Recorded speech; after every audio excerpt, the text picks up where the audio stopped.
Hello everyone, কি অবস্থা সবার? আশা করি সবাই ভালো আছেন। এখন কিন্তু প্রচুর বৃষ্টি হচ্ছে আশেপাশে।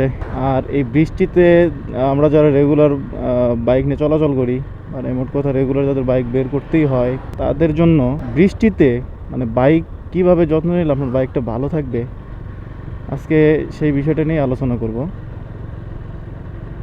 এই বৃষ্টিতে যখন আমরা বাইকটা বের করি, দেখা যায় যে রাস্তা এখন কিন্তু ক্লিয়ার দেখা যাচ্ছে, অথচ কিন্তু এই রাস্তাতেই যদি মানে বৃষ্টি হয়, তখন কিন্তু রাস্তাতে প্রচুর পরিমাণে বালি থাকার কারণে এই বালিগুলো আমাদের বাইকে সিটে সিটে লাগে। আর যদি একটু কাদাযুক্ত রাস্তায় যাওয়া যায় তাহলে তো কথাই নাই।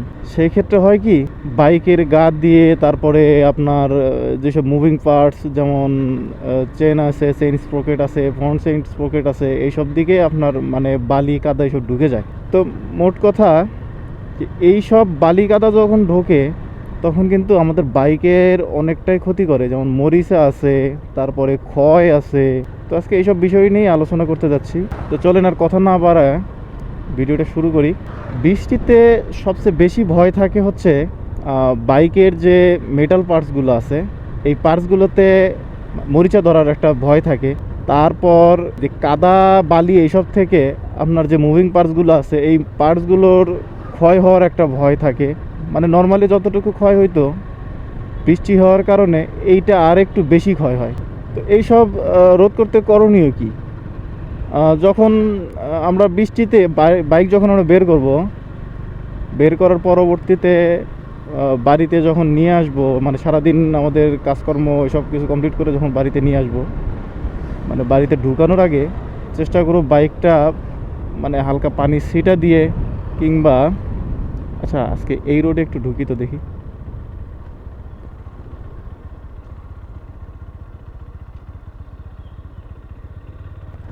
আচ্ছা, যে কথাই ছিলাম, তো বাড়িতে ঢুকানোর আগে চেষ্টা করব বাইকটা মানে যদি বাড়িতে পাইপ থাকে কিংবা মানে স্প্রে করার মতো কোনো কিছু যদি থাকে, সেটা দিয়ে পানি স্প্রে করলাম। কিংবা সেটা যদি না হয় তাহলে বালতিতে এক বালতি পানি নিলেই হবে। জাস্ট পানিটা মেরে দিলাম, এক্সট্রা যে বালি কিংবা কাদাগুলো যে ছিল ওগুলো তো তখন নরমই থাকে, শক্ত হয় না, ওগুলো জাস্ট চলে গেল। আর এইসব করলে দেখা যায় যে আপনার মানে পানিগুলো, বৃষ্টির পানিগুলো জমে থাকে না। জমে না থাকার কারণে মেটাল পার্টসগুলোতে আপনার মরিচাও পড়ে। পানি মারার পরবর্তীতে আমাদের একটা কাজ করলে সবচেয়ে ভালো হয়, সেটা হচ্ছে কিছুক্ষণ যদি আমরা বাইকটা স্টার্ট দিয়ে রেখে দিই, যেমন 2-4 মিনিট রেখে দিলে বাইকের যে একটা ভাইব্রেশন, এই ভাইব্রেশনের কারণে আপনার পানিগুলো পড়ে যাবে। আচ্ছা,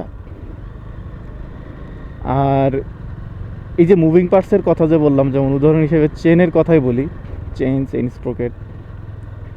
তো এইসব ক্ষেত্রে একইভাবে যদি ধুয়ে ফেলেন তাহলে বালিগুলো এখান থেকে চলে যাবে, কিন্তু আপনার চেনটা কিন্তু শুকনো থাকবে। কারণ বৃষ্টির পানি কিংবা যে কোনো পানি বলেন, এই চেনের যে লুব্রিকেন্ট যে থাকে, এই লুব্রিকেন্ট কিন্তু ধুয়ে নিয়ে যায়, যার কারণে আমাদের চেনটা শুকনো থাকে এবং চেন থেকে অনেক নয়েজ আসে, প্লাস চেনটা ক্ষয়ও হয় অনেক বেশি।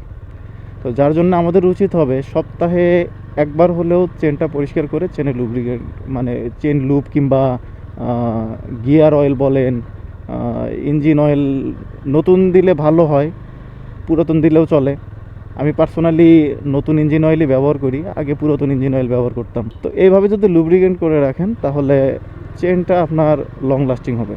আর তারপরে আসি হচ্ছে এই যে বালির যে কথা বললাম, ভেজা বালি বলেন, শুকনা বালি বলেন, যে কোনো বালি বলেন, এইটা প্রচুর ক্ষতি করে, বাইকের জন্য প্রচুর ক্ষতি করে।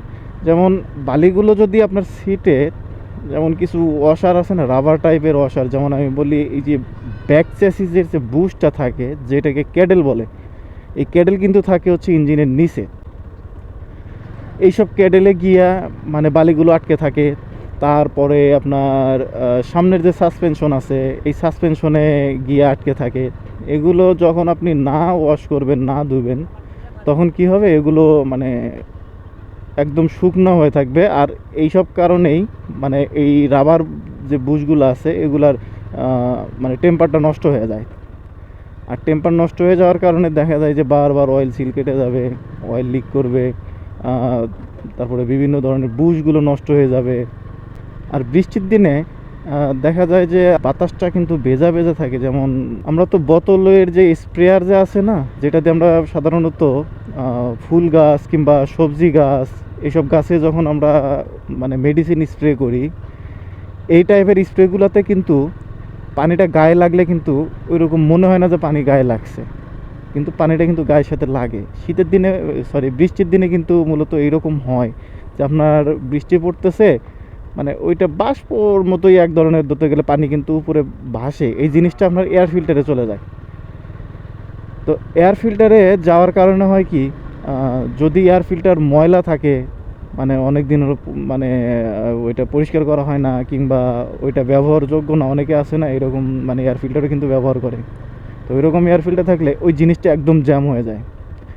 তো চেষ্টা করবেন, পরিবর্তন করার প্রয়োজন মনে হয় কিংবা পরিবর্তনযোগ্য হয়ে যায়, তাহলে চেষ্টা করবেন ওইটা পরিবর্তন করে নেওয়ার জন্য। কারণ বৃষ্টির দিনে এয়ার ফিল্টারটা জ্যাম হয়ে থাকার প্রবণতা সব থেকে বেশি থাকে।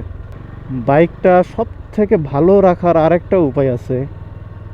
এই উপায়টা যদি আপনি অ্যাপ্লাই করেন, তাহলে দেখা যাবে আপনার বাইকের কোনো কিছুই হবে না। আপনার বাইকের ফুয়েলও নষ্ট হবে না, বাইক নোংরাও হবে না, বাইক ওয়াশও করতে হবে না, কিচ্ছু করতে হবে না। সেটা হচ্ছে যে আপনি বৃষ্টির দিনে একদমই বাইক বেরই করবেন না।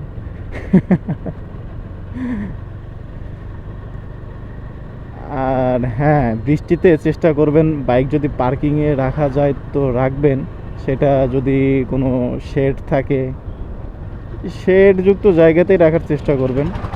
আর চেষ্টা করবেন হচ্ছে বাইকের একটা কাভার ব্যবহার করার জন্য, যেটা মানে ডাস্ট কাভার বলে, এটা যদি ব্যবহার করেন সব থেকে ভালো হয়।